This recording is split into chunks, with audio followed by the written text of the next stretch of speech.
سلام بیننده عزیز، ماه ینور در تاجیکستان قانون نو خدمت حربی قبول شد که من بعد دعوت به ارتش بر اساس آن صورت میگیرد. این قانون بار اول در تاجیکستان خدمت پولکی را پیش بینی کرده است، ولی دعوت بهاری سوالهای زیادی را درباره قانون نو خدمت حربی به میان آورده است، از جمله اینکه تقدیر دانشجویانی که در کاتدرای های حربی تحصیل میکنند چی می شود، یا اینکه آیا بردن ماجستراندها و آنهایی که در رشته دکتر پیشتی تحصیل میکنند به خدمت ممکن است یا نه، و مهمتر از این آیا قانون نو سربازشکار یا ابله را از بین میبرد. همه روزه کاربران زیادی رادیوی آزادی برای دریافت سوالهای خود درباره قانون نو به ما می نویسند. برای پاسخ گفتن به این سوالها ما به دفتر رادیوی آزادی در شهر دوشنبه دلربا صمد و رهبر تشکیلات جمعیتی دفتر آزادی های شهروندی را دعوت کردیم که سالها باز در سمت حمایت حقوق دعوت شوندگان و سربازان کار میکنند.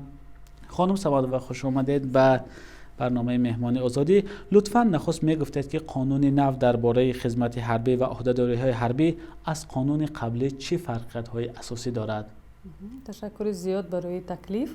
من امیدوارم که برنامه امروزی ما برای شنوندگان یک معلومات کافی برای آماده شوی معرکه‌های دعوتی میبخشد. قانون از ماه ینور عموماً навгониҳои зиёд дорад. Масалан, як намуди чӣ хел ки шумо гуфтед, як намуди нави хизматро пешбинӣ кардааст ки шаҳрвандон ҳуқуқ доранд ки бар ивази супоридани маблағ, яъне омодагии ҳарбӣ дар муҳлати як моҳро гузаранд. ба ғайр аз ин қонунгузорӣ дастрасии падару модаронро дар вақти аз ба қайдгирии аввалин гузарондани фарзандонашон, яъне дар синни 16 солагӣ имконият додааст. сафи духтуронро ки бояд ки муоинаи тиббиро гузаронанд зиёд кардааст. ин ҳам ба фоидаи кору ба фоидаи ҳуқуқи шаҳрвандон мебошад. лекин боз якчанд дигар навгониҳо ҳастанд ки баҳсталабанд.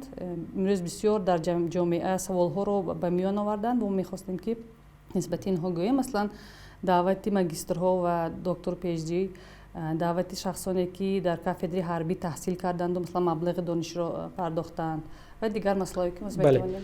خب بسیاری از کاربران رادیوی آزادی پرسیدند که بر اساس قانون نو آیا جلب ماجسترها در دوره تحصیلشان به ارتش ممکن است؟ ما این سوال را یکچند درخواست نوشتیم به مقامات‌های داخلدار، به پروکوراتوری حربی، به وزارت مدافعه، ولی ما جواب دقیق نگرفتیم. لیکن از نقطه نظری قانون ما حقوقشناسان می‌حسابیم که آن نفرانی که سال گذشته، ماجسترانی که سال گذشته ماه سپتامبر علاقه به مهلت یک سال تأخیر حقوق به تأخیر خود را به رسمیت درآورده بودند، نباید که دعوتی بهارانه 2021 دعوت شوند، چون که آنها علاقه برای یک سال حقوق به تأخیر انداختنی دعوت را گرفته بودند. لیکن قانونگذاری پیش بینی کرده است که ماجسترها، دکتراندها، اسپرانتها حتی نگاه نکرده که آنها در دوره خوانش هستند میتوانند که دعوت کرده شوند. یعنی آنها حقوق از تأخیر را گم کردند. یعنی حالا مقامات حق دارند که ماجسترها را به ارتش جلب کنند. اینجا کمی بحث هست. من ها یا نه گفته نمیتوانم. عموما قانون پیش بینی کرده است که ماجسترها را میتوانند که دعوت کنند. پس از آنکه قانون به قوه قانونی درآمد ماه فوریه، علاقه ماجسترها باید که دعوت کرده شوند. لیکن اون ماجسترهایی که سال سپتامبر ماه سپتامبر سال 20 علاقه حقوق به تأخیر خود را به رسمیت درآورده. همیشه ساده تر فهمونید، یعنی برای یعنی отсрочка گرفته بودند. نفرانی که در ماجستراتورا در دانشگاه ها میخوانند، آنها در یک سال یک مرتبه سال آغاز سال خوانش، یعنی ماه سپتامبر حقوق به تأخیر خود را به رسمیت میدانند. یعنی دانشگاه روی خط آنها را به کمیسیت حربی میفرستد و کمیسیت حربی در حجت‌های خود قید می‌نماید که این نفران دانشجو هستند و نباید آنها را تا سپتامبر سال آینده دعوت کرد. یعنی ما فکر داریم که تشکیلات ما حقوق‌شناسانی ما آن نفرانی که تیر ماه دعوتی تیر ماه سال گذشته علاقه به تأخیر انداخته بودند دعوت را، یعنی отсрочка گرفته بودند با سبب آنکه آنها ماجستر بودند، حالا بهارانه نباید دعوت شوند. ولی در کل حق دارند آنها را در کل هم علاقه از دعوتی تیرماه سال 21 آغاز کرده، همه ماجسترها، همه دکتراندها میتوانند که به خدمت دعوت شوند. در یک نوروشنی دیگر به ارتش جلب شدن آنهایی می باشد که در رشته دکتر پیشتی تحصیل میکنند و آنهایی که الکی دکتر عنوان علمی دکتر پیشتی را دارند. کمی روشنی می انداختید آیا کدام گروه اینها را می شود به خدمت جلب کرد و کدام گروه آنها را منع است؟ اکنون وقتی که قانون این چیز رو به تنظیم در آورد و مقرر کرد، ما باید که قانون رو رعایت کنیم و طلبات قانون رو بجا آوریم. قانون نه به ماگسترها نه به دکترانتها حقوق برای تأخیر گرفتن، یعنی отсрочка با زبان روسی از خدمت حربی را پیش بینی نکرده است. همه آنها دعوت می شوند. اگر عنوان دکتری را گیرند، پس از آنها حقوق به آزادشوی دارند از خدمت حربی. یعنی حقوق به آزادشوی معنای چی را دارد و خواهد رفته خدمت میکند، نخواهد مثلا حقوق دارد که نرود به خدمت. پس از گرفتن عنوان اینو باید من قید کنم. لیکن در رفت خانش دعوت میشوند. خوب است. برخی ماگسترها از جمله از دانشکده صنعت شکایت کردند که آنها را به مجلس دعوت کردند، از اونجا راست به کمیسریات حربی بردند. آیا چنین طرز دعوت از نیروی قانون درست است؟ نوابسته از آنکه شهروند حقوق به تأخیر آزادشوی دارد، باید که دعوت در اساس قانونگذاری شود. اگر من مثلا شهروند حقوق به آزادشوی نداشته باشم، معنای آن ندارد که مرا با هر گونه راههای دلخواه به خدمت برده میتوانند. ماگسترها درست آنها حقوق به تأخیر انداختن ندارند، لیکن باید که کمیسریات حربی همون طلبات قانونگذاری رو، قانون که من میگم که قانون رو باید که رعایت کنیم. این طلبات چگونه است؟ باید که دعوتنامه پیش برده رسانند و دعوتنامه رو گرفته پس از امضا کردنش عهدهدار می شود که حاضر شود به کمیسریات حربی با حجت‌هایش، با حجت‌های طبی، شخصیتش اومده در کمیسریات، از کمیسریات حربی گذشته، از دکتر گذشته، سلامتیش رو سنجیده. اگر اعتراف کنند که وقت قابل خدمت حربی است، پس وای میتوند که دعوتنامه نو رو گرفته، چیز لباسهایش مثلا جمع کرده، خیر خوش کرده برای سفربری به قوای مسلح بیاید. پس از این هم وقتی که وای به کمیسریات حربی ولایتی یا جمهوری میاد، باز یک بار دیگر از معاینه طبی گذرانده می شود. پس از آن تنها میتونن او را به خدمت حربی فرستند. این معنای آن رو اصلا چه شما گفتید در مجلس جمع کرده همه آدمان رو سرجمانه بردن به رساندن دعوتنامه به جای منزل یا اینکه جای کار، جای استقامت ممکن نیست. قسم اساسی سوال‌هایی که به ما میرسند از دانشجویان میباشند که حالا در کاتدرهای حربی دانشگاه‌ها تحصیل میکنند. تا این وقت این گروه دانشجویان حق داشتند بعد انجام تحصیل 1 ماه دوره آمادگی خدمت حربی را گذارند و رتبه افسر احتیاطی را میگرفتند با رتبه لیتنانت خرد. اما حالا این گروه دانشجویان میگن نمیدونن که با اساس قانونی نفت چی میشه تقدیر آنها. خب سوال من حالا این است که دانشجویانی که در کاتدرهای حربی تحصیل میکنن آیا مثل سالهای قبل بعد انجام تحصیل صاحب بلیت حربی میشوند یا باید 1 سال خدمت حربی را ادا کنند؟ در اساس قانونگذاری همه خط کنندگان کاتدرهای حربی باید که 1 سال خدمت کرده، پس از آن صاحب رتبه و بلیت حربی میشوند. صاحب کدام رتبه میشوند؟ مثل همون افسر احتیاط میشود. این وابسته به همون خدمتش و وظیفه‌ای که در قسم حربی داشته. اگر وای مثلا خدمت نکند، من رتبه نمیگیرد پس از ختمی کاتدر حربی. لیکن اگر در وقت خدمت و اگر مثلا یگان دستاوردهای زیاد داشته باشد، میتونه که با رتبه افسری در کاتدر گرفتن در جمع با دیگر دستاورد. یعنی بعد انجامی مثلا دانشگاه را ختم کرد، کاتدر حربی را خواندگی از 2.5 سال چی میشد؟ حتما باید رود یا اینکه خواهد رود نخواهد؟ باید حتما رود. باید حتما رود. این در اساسهای همون عمومی همچون شهروندانی که کاتدر حربی رو ختم نکردن در اساس با اساسهای عمومی رو دعوت میکنن. خیلی خوب. آنهایی که مثلا در سال 2م، 3م، 4م میخونن یگان فرقیت دارد در مثلا که تحصیل از سال 2م سر میشود در کاتدر حربی تا سال 4م یگان فرقیت دارد؟ یک سال اساسی همین بود. مثلا آنهایی که حالا در کورس 4 تحصیل میکنن و آنهایی که در کورس 3 تحصیل میکنن هر دوشون در کاتدر حربی میخونن، چی میشود هر دوشون؟ اون نفرانی که در دانشگاه حاضر در شعبه ریاضیات تحصیل میکنن و دعوت نمیشوند. تنها پس از ختم دانشگاه وقتی که فرمان رکتور آید به ختم میبرد، پس از اون آنها روی خط دعوت شوندگان داخل کرده میشوند. مثلا اگر ماه ایون ختم کنن، تیر ماه 2021 دعوت میشوند. خیلی خوب. خب یک کاربر رادیو آزادی چنین سوال نوشته است: من در سال 4 یا کورس 4 دانشکده تحصیل میکنم، آیا میتوانم با پرداخت مبلغ از خدمت حربی آزاد شوم؟ این هم یک سوال خیلی عجیب است. آید به پرداخت مبلغ خیلی زیاد ما هم سوال ها میگیریم. ما در پایین گذاشتم.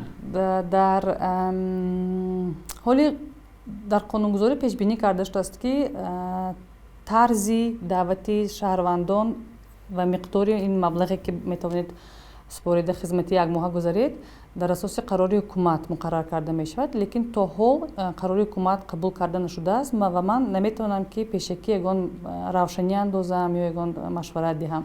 Лекин ин ҳуқуқ аст. ҳар шахс метавонад ки ҳуқуқ дорад ки ин навъи хизматро интихоб карда гузарад. хеле хуб. баъзе донишҷӯён пурсиданд онҳо барои таҳсил дар кафедраи ҳарбӣ бо донишгоҳ шартнома бастанд дар оғози донишҷӯ шудан. агар донишҷӯён баъди хатми кафедраи ҳарбӣ соҳиби билети ҳарбӣ намешаванд, пас тақдири ин шартнома чӣ мешавад? инро албатта бояд ки бо донишгоҳ бо вазорати маориф гуфту шунид кард. чӣ хел ки мо дар баромадҳои пешинии худ гуфтага будем, мо аз мавқеи сусти вазорати маориф дар ҳайрат ҳастем. мебоист ки ман фикр мекунам ки вазорати маориф ҳадди ақал донишҷӯёни докторантураро ҳифз карда онҳоро аз илм дур намекард. инчунин он нафароне ки дар кафедраи ҳарбӣ мехонанд, ман фикр мекунам ки аллакай нафароне ки пардохт карданд бояд ки онҳо то охир хонда хатм карда чӣ хел ки дар шартнома нависта шудааст, ман фикр мекунам ки аз нуқтаи назари ҳуқуқи инсон бояд ҳамхел мешуд. лекин чӣ метавонем гӯем? қонуни нав қабул шудааст, қувваи қонун назар ба шартнома болотар аст ва донишҷӯён метавонанд ки талаботҳои худро нисбати вайрон шудани шартнома ба донишгоҳи худ расонанд. яъне шумо фикр мекунед озод нашудани онҳое ки дар риштаи магистратура ё доктори илм таҳсил мекунанд ин аз сусти вазорати маориф bod? фикр мекунам ҳа, чунки ино донишҷӯён ҳастанд. хеле хуб. хуб, як корбари радиои озодӣ пурсидааст: ман дар курси 5 дар донишкадаи тарбияи ҷисмонӣ факултети омодагии дифои ҳарбӣ таҳсил дорам. оё ба ман рутбаи ҳарбӣ медиҳанд ё не? агар дар назар дошта бошанд ки кафедраи ҳарбӣ кати то хизмат накунанд, не, ягон рутбаи ҳарбӣ намегиранд. хеле хуб. як соли дигар ки корбарон зиёд мепурсанд: тақдири донишҷӯёне ки аз тоҷикистон дар донишгоҳҳои хориҷа таҳсил мекунанд, вале бо сабаби баста будани роҳҳо дар давраи пандемия натавонистанд ки ба макони таҳсилашон ҳозир шаванд. оё ҷалби онҳо ба артиш мумкин аст ё не? соли гузашта худин вазорати мудофиаам як дар бораи ҳамин ба ин саволҳо ҷавоб дода буданд. гуфта буданд ки агар бо ҳамон донишгоҳе ки донишҷӯ дар он таҳсил мекунад маълумотнома оиди то ҳол вай агар статуси донишҷӯро дошта бошад, варо даъват намекунанд, новобаста аз он ки вай маслан дистансион мехонад ё ин ки рафт наметавонад. агар хориҷ нашуда бошад, агар вай хориҷ шуда бошад, маслан ҳозир донишҷӯён шикоят карда истоданд ки нархи чиптаҳо хеле гарон аст, онҳо рафта наметавонанд. аллакай донишгоҳ талаб кардааст ки онҳо биёянд, оянд таҳсилро давом диҳанд. агар онҳо хориҷ шаванд, аллакай ҳуқуқи донишҷӯиро аз даст медиҳанду метавонанд ки онҳоро даъват кунанд. корбарони азиз, бисёре аз шумо дар бораи ҳаҷми маблағе ки барои озод шудан аз хизмати ҳарбӣ пурсидед. посух ба суоли шумо ин аст ки то ҳол вазорати мудофиаи тоҷикистон ҳаҷми маблағеро ки баъд аз пардохти он ҷавон аз хизмат дар артиш озод мешавад эълон накардааст. масъулини вазорат гуфтанд ки баъди мувофиқа бо вазорати идораҳо ва тасдиқ шудани он аз ҷониби ҳукумат ҳаҷми маблағ эълон хоҳад шуд. хуб, дилрабо самандова, мехостам дар бораи ин маблағ каме равшанӣ меандохтед. киҳо метавонанд бо супурдани маблағ аз хизмат озод шаванд ва киҳо ҳақ надоранд? афсус ки ин ҳам ҳоло аниқ нест, чунки дар қонунгузорӣ гуфта шудааст ки ин масъалаҳоро қарори ҳукумат бояд ки равшанӣ андозад. танҳо дар он ҷо гуфта шудааст ки як суратҳисоби махсус кушода мешавад ки бояд ки пардохтҳоро онҷа гузаронанд, лекин ки ҳуқуқ дорад барои ин хел намуди хизмат муайян нест. ҳатто маълум нест ки масалан пуле ки ҷавонон ба ҳамун фонд ба ҳамун суратҳисоб мегузаронанд ба куҷо меравад? афсус ки не, ман умедворам ки ин ба артиш мераваду аллакай барои беҳтар кардани шароити артиш, барои гузаштани артиши шартномавӣ ин як қадам мешавад, лекин дар қонунгузорӣ пешбинӣ карда нашудааст. ман умедворам ки дар қарори ҳукумат инро дарҷ мекунанд. хуб аст. онҳое ки маблағ месупоранд бояд аз рӯи қонун як моҳ давраи омодагиро сипарӣ кунанд. оё қонун мушаххас кардааст ки ҳамин бо чӣ шакле мегузарад? як моҳ ҳамчун сарбоз дар артиш хизмат мекунанд ё ки чӣ гуна ҳастанд? ягон маълумоти кофӣ нест. Мо метавонем ки танҳо саволҳои зиёд гузорем инҷо. Маслан дар куҷо онҳо хизмат мекунанд, кадом афсарон онҳоро тарбия мекунанд ва умуман миқдорашон чанд нафар мешавад. Чунки мо 600 000 агар ҷавонони синни даъватӣ дошта бошем, ҳамагӣ 15-16 ҳазори онҳо даъват шаванд. хайр намедонам то 200 000 дигарашон асосҳо барои озодшавию ба таъхир андохтан дошта бошанд. маънои онро дорад ки ҳамаи боқимонда қариб ки 250-300 нафар ҳуқуқ доранд, 300 000 нафар ба ин намуди хизмат ҳуқуқ доранд ё не, чанд нафар умуман даъват мешаванд, дар куҷо, дар кадом қисмҳои ҳарбиё ки ҷойҳои махсус мегузаранд, кадом дарсҳоро чӣ хел омодагӣ мебинанд, маслан сару либос ки таъмин мекунанд, хӯрок таъмин мекунанд. ин чизҳо ҳамаш бисёр суолҳо ҳастанду оё шумо аз вазорати мудофиа пурсидед ҳамин суолҳоро? инро бояд ки қарори ҳукумат муқаррар кунад. ба шумо ҳам ҳеҷ чизе нагуфтанд? маълум нест ҳоло. сарбозшикор ва ё аблава ҳамасола бо оғози даъвати ҷавонон ин мавзӯъ дар ҷомеаи тоҷикистон доғ мешавад. наворҳои зиёде ҳам ба шабакаҳои иҷтимоӣ роҳ меёбад ки дар онҳо дида мешавад ки ҷавононро аз кӯча зӯран ба мошин савор карда мебаранд. дилрабо самадова, як суоли дигарам ин аст ки оё қонуни нав барои аз байн бурдани аблава намедонам кадом муқарраротро пешбинӣ кардааст ё тартиберо? мо хеле умедвор будем ки ҳамин хел мешавад, лекин ман ягон моддае ки маҳз барои аз байн бурдани аблава қабул карда шудааст ё ин ки як шароит фароҳам меорад ки даъват кушод гузарад, дар қонунгузорӣ афсӯс ки намебинам. ягона ҳамин чиз яъне муқаррар кардани ҳатмӣ будани хизмат барои нафароне ки дар мақомоти ҳифзи ҳуқуқ мехоҳанд ки дар оянда кор дароянд. ҳамин метавонад ки як такони хуб бошад, зеро шаҳрвандоне ки мехоҳанд ки хатмкунандагон донишгоҳ асосан ҳуқуқшиносон дар мақомоти ҳифзи ҳуқуқ кор мекунанд. агар онҳо дар оянда дар мақомоти ҳифзи ҳуқуқ кор кардан хоҳад, онҳо бояд ки ҳатман хизмат кунанд. хизмати муҳлатнок, як моҳа не, яъне хизмате ки 12 моҳ 24 моҳ. ва аллакай ҳамин сафи хел хоҳишмандон зиёд шавад, агар сифати артиш ҳам зиёд мешаваду сифати сарбозо ҳам беҳтар мешавад, чунки аллакай баъд аз донишгоҳ мераванд ва мумкин ки ҳамин чиз каме аблаваро аз байн барад нисбати як гурӯҳ даъватшавандагон.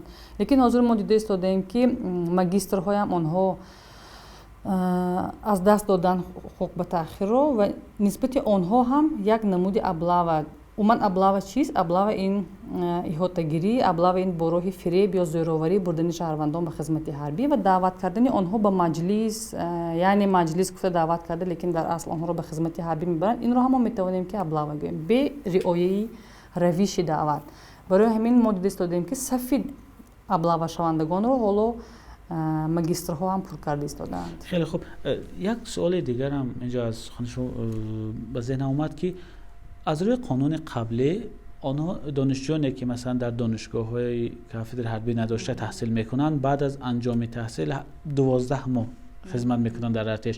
онҳое ки агар донишгоҳро хатм карданд 24 моҳ. ҳоло аз рӯи қонун нав ҳамин чӣ гуна аст? масалан як донишгоҳи мисол мегӯям омӯзгорӣ кафедри ҳарбӣ надорад, нафаре ки ин донишгоҳро хатм кард 12 моҳ хизмат мекунад ва ё 24 моҳ?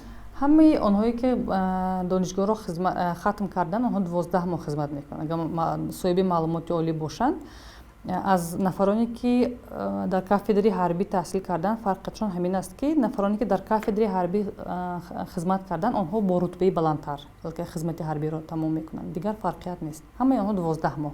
хуб, як корбари радиои озодӣ пурсидааст ки дар вақти дучор шудан ба ҳамон аблава бояд чӣ гуна аз ҳуқуқҳои худаш ҳимоя кунад, бидуни он ки бо ҳамон кормандони комиссариат аст ё кормандони мақомот даргир шаваду занозанӣ кунад?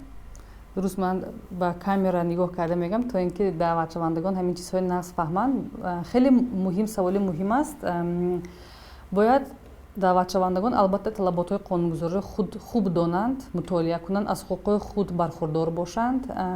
агар даъватшавандагон, агар шумо ягон асос барои таъхир андохтан ё озод шудан аз хизмати ҳарбӣ дошта бошед, ҳатман онро пешакӣ ба расмият дароред, чунки бе ба расмият даровардан ба таври автоматӣ шумо таъхир ё озод шуда наметавонед. ҳатто якаписарҳо ҳам шикоят мекунанд ки ба ҳамин иҳотагирӣ дучор шуданду ё ин ки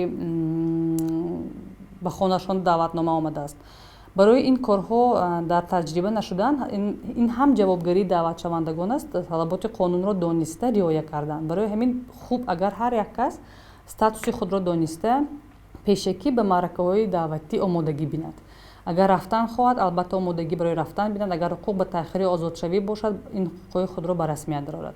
ва агар ба аблава дучор шудед, як чизе бояд донед ки ин рафторҳои мақомотҳои қудратӣ ё ин ки шаҳрвандони номаълум, чунки бисёри вақт дар наворҳо мо мебинем ки бо либосҳои низомӣ нестанд, бо либосҳои варзишӣ ё мулкӣ мегарданд, рақамҳои мошинашон аниқ нест ё ки маҳкам карда шудааст. шумо бояд ки шикоят кунед. То ҳама шаҳрвандон шикоят карда аз рафторҳои ғайриқонунӣ нисбати даъватшавандагон шикоят накунанд, ин таҷриба дар ҷамъияи мо мемонад, пурзешта истодааст. бояд ки ҳатман ба прокуратураи ҳарбӣ шикоят кард, зеро прокуратураи ҳарбӣ вақте ки шикоятҳоро мегирад, дақиқ месанҷад ва агар дар ҳақиқат мисалан рақами мошин ё шахсияти ҳамон одаме ки аблава кардааст аниқ бошад, равшан ёфта ба ҷавобгарӣ мекашад. мо инро дар таҷриба мебинем. خیلی خوب، اما یه سوال دیگر هم درباره همین که آیا تا کجا همین نفرانی که از تجربه تشکیلات شما کار میکند، آن نفرانی که به ابله و مشغول میشن آیا جزای سزاوار میگیرن یا نه؟ بسیار پرونده داشتیم. حتی اگر دختران غیرقانونی قرار قبول کنند، مثلا اگر سرباز یا اینکه دعوت شونده سلامتیش کافی نباشد و یا اگر سلامتیش کافی گوین، اگر به جوابگیری جنایی هم کشیده شدند. البته وقتی که دلیل میآورند و شکایت میکنند و از همین شکایت خود پیگیری میکنند، نفرانی که قانون رو ویران کردند به جوابگیری کشیده میشوند. خیلی خوب. همچون متخصص به نظر شما اگر خیلی کوتاه میگید که برای از بین بردن همین ابله چی باید کرد؟ یکم شرایط قسم حربی را بهتر باید میکرد. من فکر میکنم که اساساً دعوتشوندگان شهروندان از همین دیدفشین با بسالاری مناسبت‌های غیر آینه‌موی میترسند. یکم دوم از خورد و خوراک و شرایط بود و باش. ما باید قید نمایم که در همون ما بسیاری قسم‌های حربی را تشریف می‌آوریم، شرایط بهتر شده ایستاده است. در حقیقت شرایطشان خوب است. و اگر مثلا برای پیشگیری کردن ابله پیشگیری کردن با بالاسالاری و دیدفشین، اگر سربازان در همون منطقه خود خدمت کنند و والدین خبرگیری کنند زیادتر، مثلا روزهای استراحت یا اینکه در وقت‌های بیگاه بیرون از وقت خدمت استفاده تلفن‌های موبیلی را مثلا رضایت دهند، آنها مثلا در تماس باشند، دسترسی به حمایتچی داشته باشند، دسترسی به وکالتدار عاید به حقوق انسان داشته باشند. حاضر در قسم‌های حربی استفاده تلفن‌های موبیلی منع است. به واسطه تلفن‌های شهروندی از حجره‌های کاری مثلا راهبران زنگ زده شکایت کردن، من فکر میکنم که این امکان ناپذیر است. بر اساس قانون نو آنهایی که صاحب دو فرزند هستند و آیا به خدمت جلب کرده میشوند یا نه؟ نه.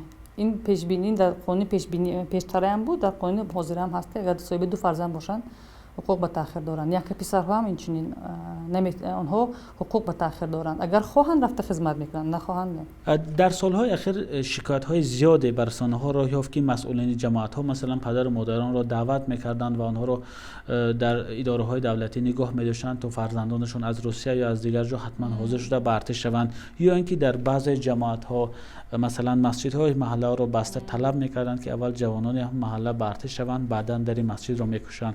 آیا این گونه شیوه‌های جلب خدمت به ارتش از روی قانون درست است؟ نه درست. این عموما ویران کردن قانونگذاری و حقوق شهروندان و حقوق والدین است. والدین جوابگری برای کودکان بالغ خود برده نمیتوانند. برای همین هیچ وقت والدین را به جوابگری کشیدن یا اینکه زورن به کمیسیت حربی آوردن و طلب کردن حاضر شدن فرزند غیر قانونی است. از بالای این چنین کردارها باید که شکایت کرد. عموما ما بسیار سوال‌ها را میگیریم. اگر برای شما یاری حقوقی رایگان لازم باشد، شما میتونید به حقوق‌شناسان ما طریق تلفن‌های 93 333 1803 و 93 333 1703 زنگ زده در تماس شوید. تشکر زیاد برای صحبت دلربا حمد و بیننده عزیز. خاطررسان میشم که همصحبتی ما بودند دلربا حمد و رهبر تشکیلات جمعیتی دفتر آزادی‌های شهروندی. تا برنامه‌های بعدی مهمان آزادی، خدا نگهدار شما باشد.